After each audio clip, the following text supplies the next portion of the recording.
الحمد لأهله والصلاة على أهلها أما بعد فأعوذ بالله من الشيطان الرجيم بسم الله الرحمن الرحيم شهر رمضان الذي أنزل فيه القرآن هدى للناس وبينات من الهدى والفرقان صدق الله العظيم اللهم صل على سيدنا ومولانا محمد وبارک وسلم۔ محترم بزرگوں، جیسا کہ اس سے پہلے معراج کے عنوان سے چند باتیں چل رہی تھی اور کچھ تفصیلات اس سفر کی ذکر کی تھی، اور بھی کافی تفصیلات اس سفر کی باقی ہے، لیکن انشاءاللہ اس کو میں رمضان کے بعد کی مجلسوں میں ذکر کروں گا۔ چونکہ رمضان المبارک کا مہینہ بے انتہا قریب ہے، اور جناب نبی کریم سرور دو عالم صلی اللہ تعالی علیہ وسلم کا یہ معمول رہا ہے کہ رمضان سے پہلے اللہ کے نبی علیہ الصلوۃ والسلام امت کو جو ہے رمضان کے اہتمام کی تلقین فرماتے اور رمضان کی اہمیت کو جو ہے ذکر فرماتے، تاکہ رمضان کی برکتوں سے اور رحمتوں سے کوئی انسان محروم نہ رہے۔ اسی لیے موقع کی مناسبت سے آج رمضان کی اہمیت کے عنوان سے چند باتیں میں ذکر کروں گا۔ دیکھیے، جناب نبی کریم سرور دو عالم صلی اللہ تعالی علیہ وسلم، جن کے وجود پر اللہ تبارک و تعالی نے اس کائنات کو وجود عطا فرمایا، اور جن کی برکت سے اللہ نے مجھے اور آپ کو ایمان کی عظیم نعمت عطا فرمائی، ان کی جو تعلیمات ہے، ان کی تعلیمات کے ایک ایک جزو کے اندر میرے اور آپ کے لیے ہدایت کا سامان ہے، بھلائی اور رہنمائی موجود ہے۔ اللہ کے نبی صلی اللہ تعالی علیہ وسلم کی تعلیمات میں فضائل کا ایک بہت بڑا حصہ رمضان المبارک کی اہمیت کے متعلق ہے، رمضان المبارک کی فضیلت اور اس کی برکتوں کے تعلق سے ہے۔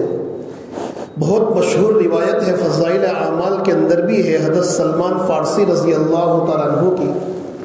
کہ اللہ کے نبی صلی اللہ تعالی علیہ وسلم نے ارشاد فرمایا، ایک عظیم خطبہ دیا اور فرمایا کہ یا ایھا الناس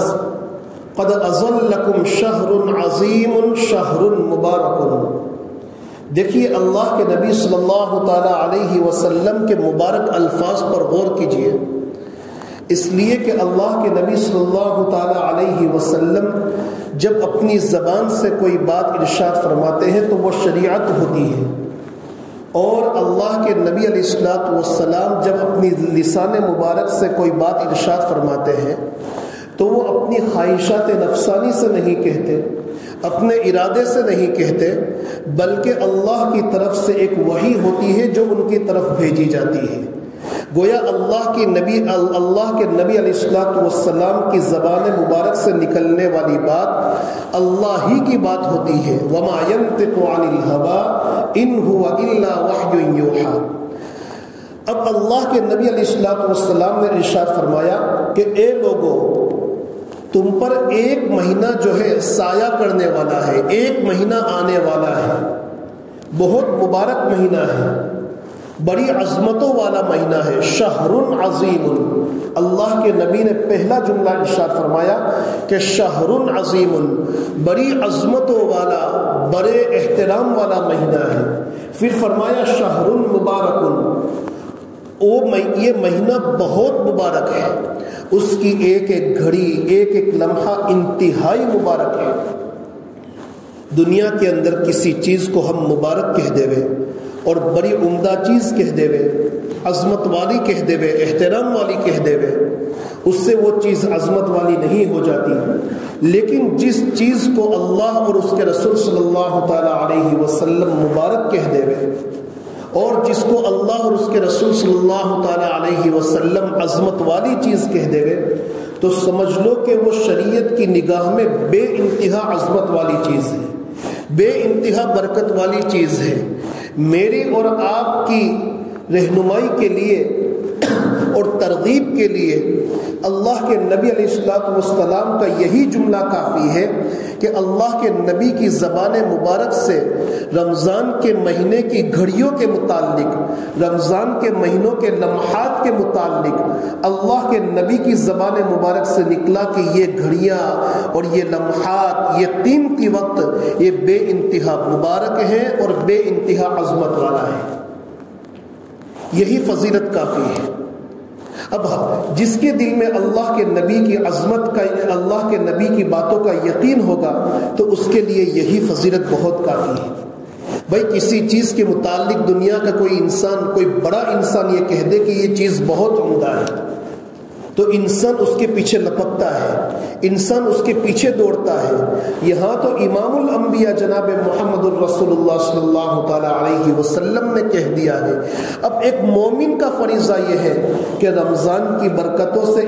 کیسے فائدہ اٹھاوے، اس کے لیے پوری تیاری کرے، پوری کوشش کرے، پوری محنت کرے کہ یہ رمضان جو ہے، آنے والا رمضان میرا پچھلے سارے رمضان سے بہتر گزرے، پچھلے سارے سالوں سے یہ سال کا رمضان میرا بہت بہترین طریق پر گزرے۔ اور ہر انسان جو ہے یہ سوچے کہ میری زندگی میں کتنے گناہ ہیں، میں روزانہ کتنے گناہوں کو انجام دیتا ہوں، اللہ کے نبی کی کتنی سنتیں اور کتنی باتیں میری زندگی سے چھوٹ رہی ہیں، اس کا ایک لسٹ بناوے اور پھر کوشش کرے کہ اس رمضان کے اندر اس پر محنت کر کے اس کو اپنی زندگی کے اندر جاری کروں گا۔ ہر انسان ذرا یہ سوچے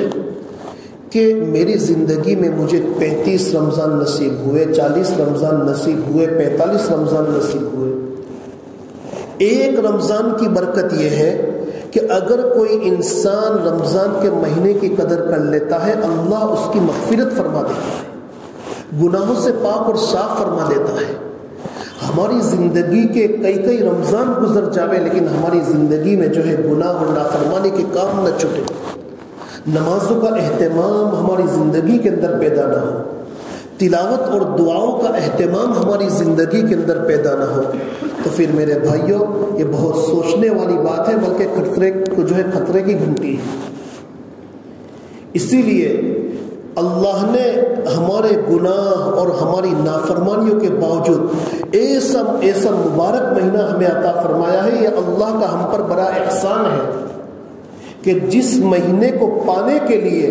امام الانبیاء جیسی عظیم شخصیت 2 مہینے پہلے سے دعا کر رہی ہے، اللہم بارک لنا فی رجب و شعبان وبلغنا رمضان۔ ہماری نالائقیوں کے باوجود، ہمارے گناہوں کی کثرت کے باوجود اللہ نے ہم کو یہ مبارک مہینہ عطا فرمایا۔ یہ اس بات کی واضح علامت ہے کہ اللہ ہم سے محبت کرتا ہے اور یہ چاہتا ہے کہ یہ میرا بندہ چاہے کتنے ہی گناہوں کے دفاتر لے کر کیوں نہ آیا ہو، اور اس کی زندگی کی پوری گناہوں سے بھری ہوئی کیوں نہ ہو، لیکن یہ مبارک مہینہ میں اس کو اس کے باوجود دیتا ہوں کہ اس مبارک مہینے کے اندر رات کی تنہائیوں میں 2 آنسو میرے سامنے بہا لے میں ساری زندگی کے گناہ اس کے بخش دوں۔ یہ مہینہ اللہ نے مجھے اور آپ کو اس کے لیے عطا فرمایا ہے۔ میں آپ کو یہ نہیں کہتا کہ رمضان میں اپنے کاروبار کو بند کر دو، اپنی جاب اور ملازمت کو چھوڑ دو، بلکہ ان ساری چیزوں کو باقی رکھو، لیکن اپنے شیڈیول کو، اپنے نظام الاوقات کو تھوڑا چینج کرو، اور جو چیزیں رمضان کے علاوہ دنوں میں ہماری زندگی میں نہیں تھی اس کو رمضان کے اندر پیدا کرو۔ رمضان کے علاوہ ہماری تلاوت کا اہتمام نہیں ہوتا تھا، دعاؤں کا اہتمام نہیں ہوتا تھا، قرآن پاک اٹھانے کی توفیق نہیں ہوتی تھی، آج ہی سے تیاری کرے اور نظام الاوقات بناوے کہ رمضان میں چاہے میرے سر میں درد ہو، میرے پیٹ میں درد ہو، میں بیمار ہوں، کسی بھی حال میں ہوں، جیسے میں کھانا ضرور کھاتا ہوں، پانی ضرور پیتا ہوں، آرام ضرور کرتا ہوں، اسی طریقے سے یہ میری زندگی کا جزء میں لا ينفق بن جائے گا اور بہت مضبوط پارٹ بن جائے گا میری زندگی کا، کہ میں روزانہ تلاوت بھی کروں گا، دعائیں بھی کروں گا اور تہجد بھی پڑھوں گا اور اللہ کے سامنے گر گرا کر اپنی معافی مانگوں گا۔ اس کا نظام الاوقات ابھی سے بنا رہے، جیسے ہم نے کھانے کے لیے، سونے کے لیے، ہر چیز کے لیے وقت متعین کر کے رکھا ہے کہ اتنے بجے جو ہے رمضان کے مہینے میں، جب رمضان کا مہینہ ہے تو اتنے بجے دکان کھلیں گے، اتنے بجے بند گے، رمضان کا مہینہ ہے تو اتنے بجے آفس سے واپس آ جائیں گے، رمضان کا مہینہ ہے تو کھانے کا وقت یہ، سونے کا وقت یہ، ہر چیز کے لیے ہم نے وقت متعین کیا ہے۔ ابھی سے وقت متعین کریں کہ رمضان کے مہینے میں اتنا یہ وقت پہ میں صرف تلاوت ہی کروں گا، اس وقت پر میں ذکر جو ہے اللہ کا ذکر ہی کروں گا، تسبیحات کو پورا کروں گا، اس وقت کے اندر میں اللہ کے سامنے جو ہے رو کر گر گرا کر اپنی معافی مانگوں گا، دعاؤں کا اہتمام کروں گا۔ اور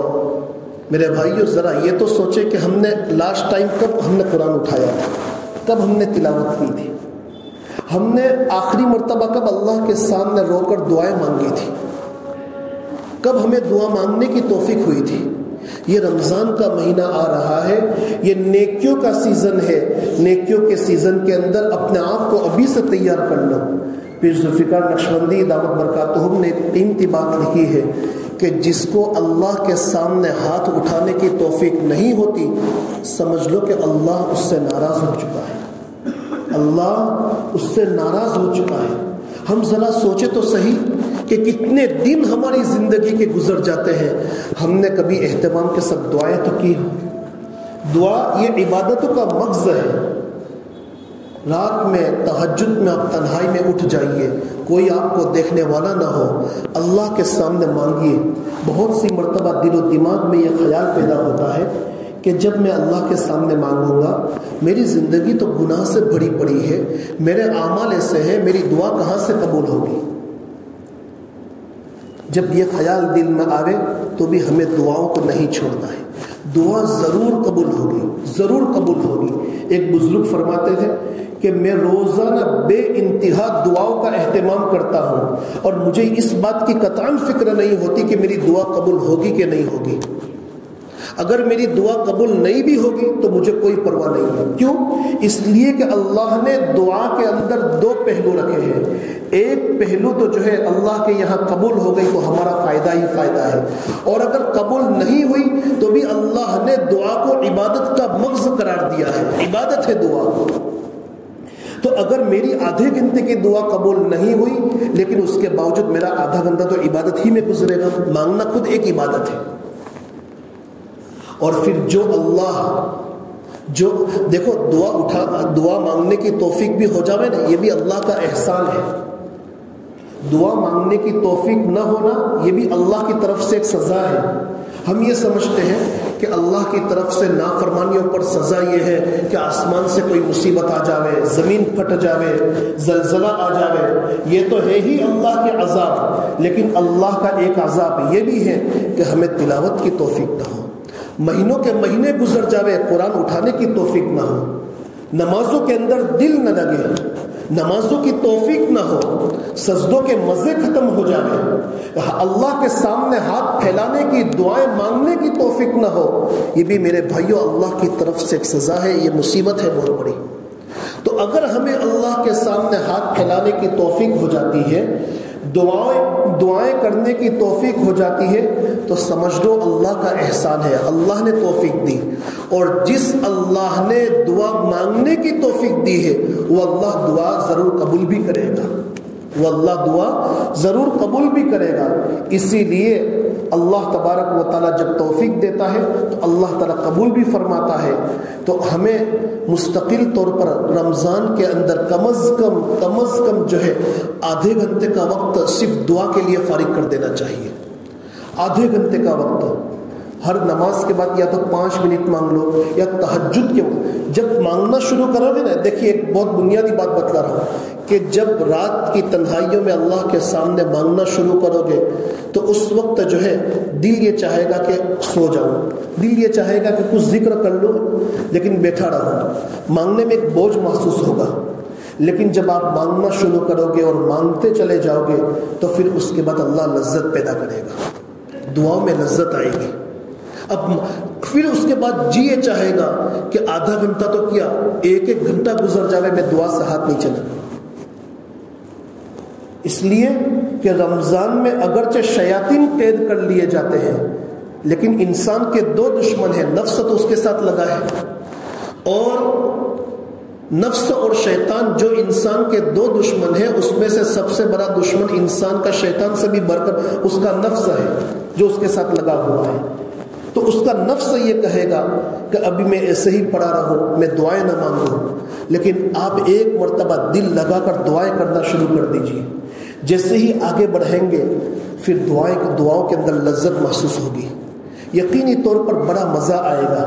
پھر آپ کو احساس بھی ہوگا کہ ہاں میری دعائیں قبول ہو رہی ہیں، میرا اللہ کے ساتھ تعلق مضبوط ہو رہا ہے۔ اور جب رمضان کا ایک مہینہ اس اہتمام کے ساتھ، پہلی بات تو یہ ہے کہ رمضان میں ہماری کوئی بھی نماز بغیر جماعت کے ساتھ نہیں ہونی چاہیے، تکبیر اولیٰ کے ساتھ، نوافل اور سنتوں کا بھی اہتمام ہونا چاہیے، اور تسبیحات کی پابندی، اسی طریقے سے تہجد کی پابندی، دعاؤں اور تلاوت کی پابندی، کم از کم رمضان میں پاؤ پارا تو ہر انسان پڑھے، پاؤ پارا ہر انسان پڑھے۔ جیسے رمضان گزارو گے سال بھر ویسے ہی گزرے گا۔ شاہ عبدالعزیز محدث دہلوی رحمۃ اللہ تعالی علیہ نے بڑی قیمتی بات لکھی ہے۔ حضرت فرماتے ہیں کہ دیکھو، جمعہ پورے ہفتے پر اثر انداز ہوتا ہے۔ جیسے آپ جمعہ کا دن گزارو گے، جمعرات کی غروب آفتاب سے لے کر جمعہ کے دن جو ہے غروب آفتاب تک، یہ 24 گھنٹے آپ جس حالت کے اندر گزارو گے، اللہ تو جو ہے اللہ آپ کا پورا ہفتہ ویسا ہی گزارے گا۔ اللہ کی فرما برداری کے ساتھ گزارا تو پھر جو ہے پورے ہفتے کے اندر اللہ کی اطاعت نصیب ہوگی، اور نافرمانی میں گزارا تو پھر جو ہے نافرمانیاں پورے ہفتے ہوتی رہے گی۔ تو جمعہ کا دن پورے ہفتے پر اثر انداز ہوتا ہے۔ اسی طریقے سے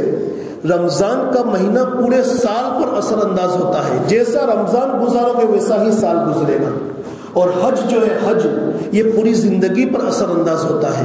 اسی لیے حج کی قبولیت یہ بتلائی گئی کہ ہمارا حج اللہ کے یہاں قبول ہوا یا نہیں۔ اگر یہ دیکھنا ہے تو دیکھو کہ حج سے آنے کے بعد ہمارے گناہ، ہماری زندگی سے گناہ چھٹے یا نہیں، نمازوں کا اہتمام نصیب ہوا یا نہیں، اللہ کی اطاعت اور فرما برداری ہماری زندگی کے اندر آئی یا نہیں۔ اگر یہ ساری چیزیں ہیں تو سمجھ لو کہ وہ حج ہمارا قبول ہے، اور یہ چیزیں نہیں ہیں تو سمجھ لو کہ وہ ہمارا حج اللہ کے یہاں قبول نہیں ہوا۔ ہم یہ دیکھنا چاہتے ہیں کہ ہمارا رمضان کا مہینہ اللہ کے یہاں قبول ہوا یا نہیں، تو پھر اس کے لیے بہترین کسوٹی یہ ہے کہ سال بھر کے اعمال کو دیکھو۔ اگر سال بھر بھی ہمارے نافرمانی میں گزر رہے ہیں، غیبتوں کے اندر، جھوٹ کے اندر، آنکھوں کے گناہ کے اندر، کانوں کے گناہ کے اندر، موبائل میں ناجائز چیزوں کو دیکھنے کے اندر، سمجھ لو ہم نے رمضان کی ناقدری کی ہے۔ رمضان کی ناقدری کی بنیاد پر اللہ سال بھر کی لذتوں سے ہمیں محروم کر دیتا ہے،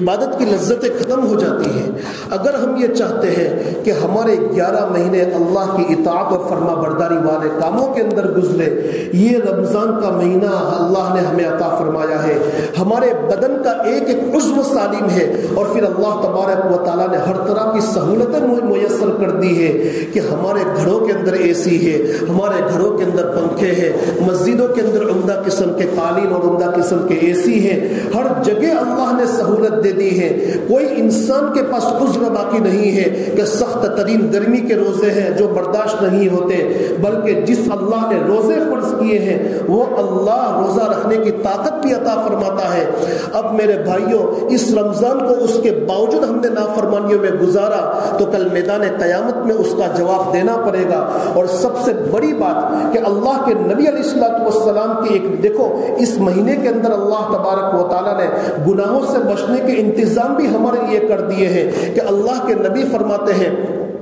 کہ رمضان کے مہینے میں اللہ تعالیٰ جنت کے سارے دروازوں کو کھول دیتا ہے، جہنم کے سارے دروازوں کو بند کر دیتا ہے۔ مطلب یہ ہے کہ اللہ جنت والے اعمال کو آسان بنا دیتا ہے، جہنم والے اعمال سے بچنے کے طریقے بھی اللہ تعالیٰ ہمارے لیے مہیا کر دیتا ہے، یہ اس کا مطلب ہے۔ اور اللہ تعالیٰ نے شیاطین کو قید کر لیا ہے، تو گویا اللہ نے گناہوں سے بچنے کے سارے اسباب بھی ہمارے لیے مہیا کر دیے ہیں، سارے ذریعے ہمیں عطا فرما دیے ہیں. اسی لیے اگر کوئی انسان رمضان کے اندر اپنی مغفرت نہ کراوے تو اللہ کے نبی علیہ الصلوۃ والسلام کی بد دعا